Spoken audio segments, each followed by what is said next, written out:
Ini jarang ada dan bisa banget untuk menjadi apa ya? Menu dessert yang autentik. Kalau misalnya mungkin kalian punya tempat makan, warung makan, kalian bisa sajikan ini sebagai menu yang nggak ada di tempat lain.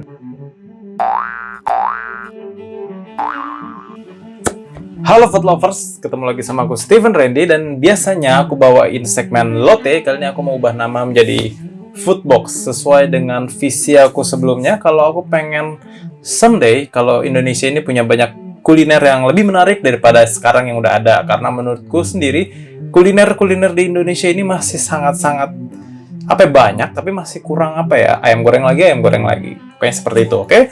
Nah, jadi kalau kalian yang udah pernah nonton film startup, ada tuh kan yang namanya sandbox. Nah, kali ini aku ubah namanya aja sekalian menjadi Foodbox supaya ya mudah-mudahan, berdoa aja, suatu saat nanti kita bisa dapat banyak investor yang buat bisa menginvestasikan uangnya kepada anak-anak muda atau yang mungkin udah tua juga mau usaha kuliner, dan kulinernya bisa membangun nama baik citra Indonesia, bahkan kalau bisa ke mancanegara.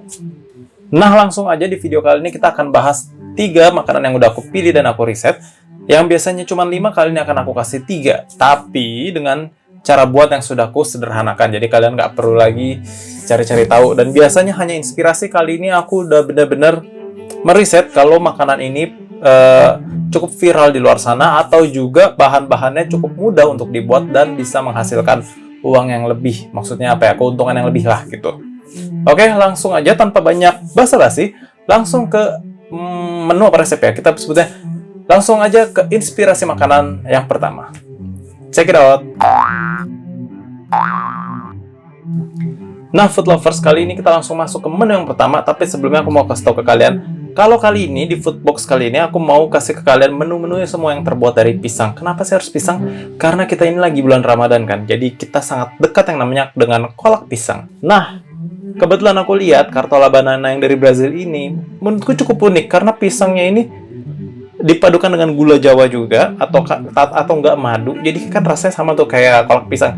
Tapi yang membedakannya itu adalah Cartola Banana ini memakai keju di atasnya. Nah, seperti apa? Langsung aja yuk kita lihat yang pertama. Nah, kalian bisa lihat ya fotonya. Cartola Banana ini cukup menarik buat aku. So, kalau kalian tertarik untuk membahas Cartola Banana ini, langsung aja kita lihat bahan baku dan resep bagaimana cara buatnya. Udah aku persimpel. Pertama-tama kita lihat dari resep dulu. Kalian bisa lihat di sebelah kanan sini ada, dia memakai pisang Ambon atau Cavendish. Jadi bukan pakai pisang kepok atau pisang bukan pisang yang pendek-pendek itu. Dan dia memakai mentega untuk manasinnya. Dia pakai gula, mentega bisa kalian ganti mungkin minyak kalau misalnya memang mau lebih murah. Dan dia memakai kayu manis sebagai serbuknya, dan juga keju mozzarella sebagai topping atasnya. Yuk, sekarang kita simak bagaimana cara proses pembuatannya. Proses pembuatannya sangat mudah. Udah aku bagi menjadi 9 foto atau 8 foto. Ini kalau kalian bisa lihat, linknya ada di deskripsi. Dan buat kalian yang berhasil bikinnya, boleh share di Instagram, atau enggak boleh komen di bawah. Nah, kita lihat dari foto pertama. Nah, ini tampilan setelah hasil jadinya. Oke, cara buat pertama adalah potong-potong pisangnya. Cara buat yang kedua yaitu dengan manasin butter, atau enggak mungkin blue band atau mentega. Nah, yang berikutnya kalian bisa panaskan pisangnya.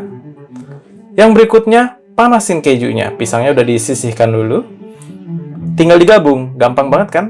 Jadi udah cuma dipanasin doang pisang dan kejunya. Yang berikutnya, kalian aduk-aduk itu yang namanya gula sama kayu manis. Dia dicampur menjadi bumbu taburan, lalu tinggal ditaburkan.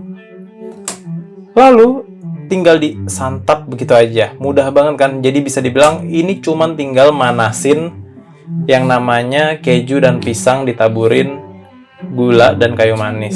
Simple banget. Dan berhubung keju setauku harganya nggak terlalu murah, jadi kalian bisa up harganya. Please jangan jual terlalu murah hanya karena mengejar untung yang nggak seberapa. Aku ada kumpulin foto juga buat kalian yang pengen tahu cara tampilan penyajiannya. Kita langsung lihat foto pertama, lanjut ke foto kedua, foto ketiga.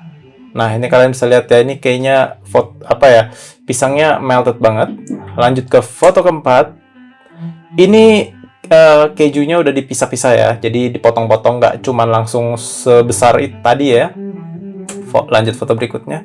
Nah, ini kalau kalian yang mungkin mau dikasih topping es krim, tapi jangan lupa kejunya itu taruh di bawah, jangan taruh di atas, karena keju mozzarella itu kan mudah mengeras ya, dia gampang keras. Jadi supaya nggak dingin-dingin amat, dia taruh di bawah, tapi pisangnya taruh di tengah. Oke, sekian untuk Cartola Banana. Nah, food lovers, kali ini aku ada yang namanya pisang gapit yang berasal dari... Aduh, aku lupa lagi pisang gapit ini dari mana. Cuman yang pasti, pisang gapit ini menarik karena dia juga memakai perpaduan gula merah dan juga santan. Jadi bisa dibilang hampir mirip yang tadi ya, tapi yang tadi sih lebih ke pemanggangan. Tapi kalau kali ini lebih ke main di santan dan gula jawanya. Karena kalau kalian lihat dari fotonya nih, kalian bisa lihat ya, kalau pisang gapit ini kayaknya lebih apa ya, lebih menonjolkan rasa kuat di kuahnya dengan rasa yang lebih legit. Oke, kalau kalian tertarik, kalian boleh ikutin pisang gapit ini. Kita lihat tampilannya dulu ya, baru kita ke resep, siapa tahu kalian tertarik. Nah, kalian bisa lihat ya, apakah ini menarik untuk dijual atau enggak. Kita lihat foto pertama. Nah, kita lihat foto kedua. Kalian bisa lihat ya, dikasih keju. Kita lihat foto ketiga. Nah, ini kayak dipisah ya, ada yang pakai keju, ada yang dipanggang doang, dan kuahnya tuh masih ada nangka-nangkanya gitu. Jadi dipisah bener-bener ya. Kita lihat foto keempat. Jadi apa itu namanya, lebih gepeng lagi. Ini bener-bener gepeng banget dan disajikan gitu aja. Nah, kalian lihat foto terakhir, foto kelima, bener-bener dilelepin ke dalam kuahnya ya. Oke, hampir sama semua tampilannya. Nah, kita langsung masuk ke dalam resepnya ya. Cara buat, maksudnya cara buat. Oke, cara buat yang pertama itu, jadi kalian cukup memanaskan pisangnya, hampir sama kayak yang tadi ya, cuma dipanasin, digepeng-gepengin. Yang kedua ini kalian cukup masukin ke dalam panci itu yang namanya gula pasir, gula merah, garam, daun pandan, santan, dan juga air. Digabung. Dan santannya kalian bisa pakai kara ya, yang udah jadi. Dan ini buat deskripsi apa ya, link kalau kalian mau lihat cara buatnya ada udah di bawah. Lalu rebus semua dengan api sedang, jangan sampai gosong, sambil diaduk-aduk hingga mendidih. Lalu masukin tepung maizena yang sudah dilarutkan dengan sedikit air. Aduk-aduk hingga meletup-letup. Nah, ditambahkan dengan sedikit nangka, bener, untuk kewangian. Kalian bisa lihat fotonya ya. Nah, ini tuh yang nangka ini biasanya nggak ada, tapi ini aku lihat di resep dari Cookpad itu ada, beliau memberikan saran untuk memberikan nangka, supaya aku ingat sih pernah makan kuah gula aren seperti ini tapi wangi nangka gitu, ternyata karena memang direndam dengan buah nangka, dan itu menurutku lebih khas dan lebih bikin nagih, makanya aku masukkan ke dalam resep ini. Nah, terakhir jadinya seperti ini, kalian bisa lihat ya, cantik banget ya. Dan bisa juga dipotong-potong atau enggak bisa juga disajikan dengan masih keadaan pisangnya utuh dan gepeng. Gampang banget kan? Jadi kesimpulannya cuman panasin pisang, aduk-aduk semuanya, bikin kuahnya sih yang mungkin sedikit butuh keterampilan ya, maksudnya pembiasaan ya. Tapi menurutku cuman aduk-aduk begitu doang, rebus, jual, panggang, beres sih. Menurutku jual pisang gapit ini termasuk bisa jadi jajanan yang cukup cukup menjual untuk harga yang murah, karena kan biasanya orang-orang cuma jual kolak pisang. Menurutku ini jajanan tongkrongan yang cukup menarik.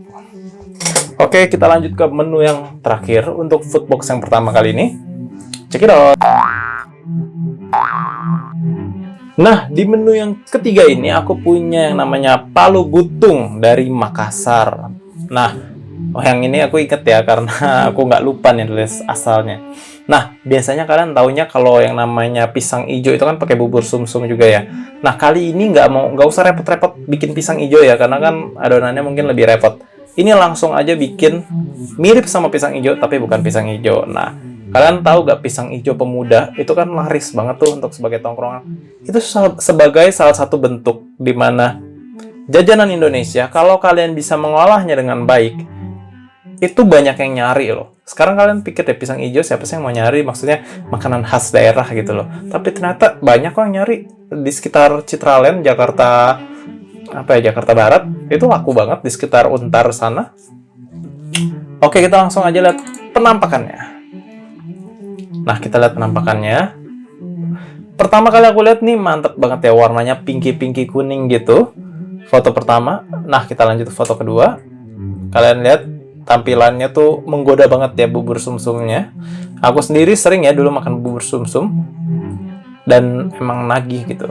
Apalagi kalau ditambah pisang, ditambah sirup pandan seperti ini. Nah, kalian bisa lihat juga ini, sorry banget, Shutterstock masih. Ini cuma sebagai contoh tampilan. Kalau kalian juga bisa memadukan si bubur sumsum dan pisang ini, si palu butung ini, dengan tambahan pacar Cina ya, atau ya ala-ala kolak gitulah. Dan kalau kalian bisa lihat juga, maksudnya kalian bayangin, ini kan bisa juga ya kalau kalian paduin sama keju atau paduin sama bahan-bahan lain lah, kayak ubi atau meseseres atau boba mungkin. Jadi sekreatif mungkin lah. Tapi menurutku ini termasuk menu tongkrongan yang cukup mudah untuk dibuat karena pisang hijau aja laku banget. Jadi menurutku ini nggak menutup kemungkinan untuk laku juga ya kalau kalian buka cafe atau tempat makan atau something. Ini bisa menjadi menu yang cukup, karena jarang ya. Jadi bisa dibilang bisa jadi menu yang otentik dengan cara buat yang mudah dan harga yang terjangkau, karena cuma perpaduan ini tapi jarang bisa didapetin. Daripada sekarang kan orang jualnya hampir semua sama dan mudah dibuat, ayam goreng. Kalau kalian tertarik, yuk kita langsung masuk ke cara pembuatannya. Nah, cara pembuatannya sudah dibagi menjadi 4. Simpel banget ya kayaknya ya. Yang pertama kali adalah kukus pisang sampai matang. Oke, yang kedua, kalian bikin bubur sumsumnya. Jadi larutkan tepung beras, tepung terigu ke dalam air, lalu disisihkan, lalu masukkan daun pandan ke dalam panci yang berisi santan, dan lalu dididihkan sambil terus diaduk. Nah, setelah santannya udah berbau pandan, jadi kalian campurkanlah itu larutan tepung terigu dan tepung berasnya ke dalam si santan yang mendidih itu. Aduk rata, masak di atas api kecil, jangan sampai gosong. Gosong tuh air mungkin nggak bisa gosong ya, cuman jadi kerak gitu ya pinggirannya. Nah, sampai dia meletup-letup, yang artinya sudah matang. Sajikan deh. Yang terakhir kalian bisa lihat, nah, jadi deh itu bubur sumsum. Tinggal digabungin sama si pisang, ditambahkan sirup koko pandan dan juga susu kental manis. Coba. Dengan resep semudah ini, kalian bisa jual dengan harga mungkin berapa ya? Modal pisang itu nggak mahal harusnya kan? Kalian bisa jual harga 20.000, 25.000, atau 30.000. Cuman kalau dijual terlalu murah itu juga nggak layak ya. Udah bikin capek-capek, cuman untung nggak seberapa. Tapi ya balik lagi, tergantung kebutuhan kalian. Tapi menurutku ini jarang ada dan bisa banget untuk menjadi menu dessert yang otentik. Kalau misalnya mungkin kalian punya tempat makan, warung makan, kalian bisa sajikan ini sebagai menu yang nggak ada di tempat lain, karena ini jarang. Kalau kalian minder, kenapa harus jualan ini? Kalian lihat, pisang hijau aja laku. Es teler 77 pun laku, walaupun jual cuma es teler. Bikin es teler menurutku sama aja ribetnya. Jadi, kenapa nggak jualan si palu butung ini? Dan ini termasuk salah satu menu makanan khas Indonesia yang boleh banget kalian angkat supaya makanan Indonesia makin dikenal banyak variannya. Oke, itu 3 resep dari Foodbox yang pertama kali ini. Dan jangan lupa buat kalian yang pengen menyarankan atau merekomendasikan makanan apa yang sekiranya bisa untuk diperdagangkan, maksudnya bisa bisa membuat keuntungan yang banyak bagi orang-orang yang pengen memulai usaha kuliner, kalian boleh DM aku di Instagram aku, jangan lupa di follow, dan juga jangan lupa subscribe dan terus beri dukungan aku. Dan bisa dibilang aku namain Foodbox kali ini sebagai campaign dariku. Semoga yang pertama, visiku, entah visi atau misi, aku bingung, pengen makanan Indonesia itu bisa semakin banyak ragamnya. Dan juga yang kedua itu pengen, siapa tahu di luar sana bisa semakin mengenali Indonesia selain cuman Bali. Dan yang ketiga, itu semoga banyak orang-orang bisa mulai, oh, aku pengen usaha ini, aku pengen usaha itu. Yang tadinya nggak kepikiran, jadi sumber inspirasi. Dan yang keempat, supaya semoga banyak investor yang bisa, bisa menjadi sebuah komunitas atau tempat di mana banyak investor atau para desainer yang bisa membantu masyarakat lokal atau UMKM yang baru bergerak di bidang kuliner, itu bisa saling bahu-membahu membantu. Jadi please banget, semoga visi misi campaignku ini bisa terwujud. Karena berdasarkan atas dasar aku merasa makanan-makanan di Indonesia cuman rata-rata ikut-ikutan yang booming, dan juga kurangnya inspirasi. Banyak yang bisa dibilang yang kaya makin kaya, yang miskin makin miskin.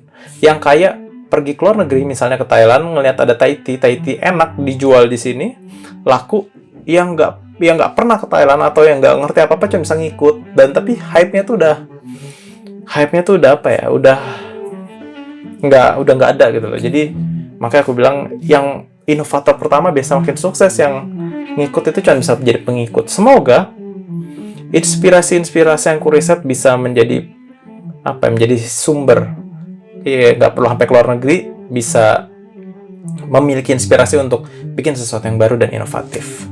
Itu visi misiku dari yang ingin ku sampaikan dalam Foodbox ini.